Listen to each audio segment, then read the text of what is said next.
Tout près de la prison de Port-au-Prince, des cadavres gisent encore dans la rue. Des dizaines de personnes sont mortes d'après les autorités dans l'assaut du bâtiment, l'un des mieux gardés de la capitale haïtienne.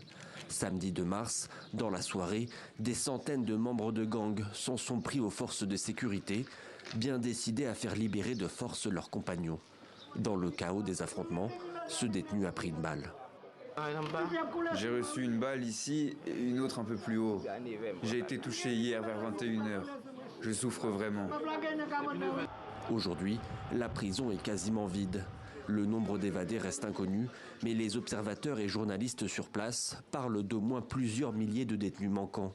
Des membres de gangs, mais aussi des prisonniers de droit commun. Beaucoup ont voulu saisir leur chance, mais certains n'ont pas réussi.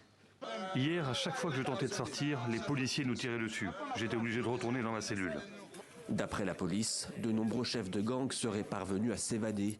Une situation très dangereuse alors que les groupes armés règnent déjà sur une partie de Port-au-Prince.